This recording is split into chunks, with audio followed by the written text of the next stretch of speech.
Hello, my name is Kaisa Long, and this is my response video for the week 2 reading Incidents in the Life of Slave Girl. Um, my question for this week was around sympathizing with Mrs. Flint. Should we sympathize with her? Should we not? What is her deal? What's her role in this story? And so I really loved getting some responses to this question because everyone kind of took this their own way. Like Morgan said, no, like if anything, her husband should have been faithful to her, and like if he had been, then maybe she would have turned out better. It's not her fault at all. It's really her husband's fault for being the kind of guy he was. And to an extent, I agree with that personally. Like I do think the doctor has a huge role in who she is in the story. Um, as a good person or as a bad person. And then Sherry said, maybe she wouldn't have been, I like the way she phrased it. She said maybe she wouldn't have been such a witch if her husband wasn't unfaithful to her, like constantly. I mean, she knew that her husband was getting intimate with the slaves, and that for sure had to have had an impact on her. And so I think that's also important to keep in account.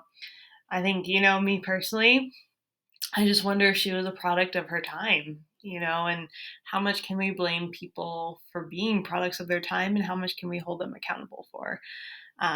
Maybe I'm doing something right now that's super offensive, or I have thoughts that are offensive that I don't know about, or things that seem normal. I mean, I hope not, but yeah, we all are products of our time in one way or another. And so, you know, to be even more specific, I don't think we should really sympathize with her. I think it's easy to cast, judgment on her. But I think, we do need to kind of hold her accountable. There were people, around who were anti slavery. And so she could have been nice. She had other options. So I also wanted to kind of touch on Sabrina's question. Was Dr. Flint, purposefully trying to be cruel when he sold Jacob's brother and children?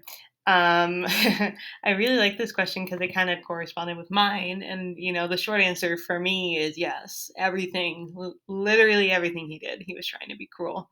Like, I really don't see a whole lot of evidence in the novel that suggests that he did anything out of the goodness of his heart. He certainly liked to phrase it that way, especially when he's talking to Linda in the story. But his true intentions certainly were not good. He was definitely trying to be cruel. And so both of these questions for me connect to the overall theme of this course, which is, of course, the exploration of power. And these two characters, Mrs. Flint and Dr. Flint, for them, power is everything. And they have power over these slaves, and they purposefully make it so that their slaves don't have any power over anything. And so that's an important thing to keep in mind. And I think also, it touches a little bit on identity. Does your identity automatically designate how much power you have?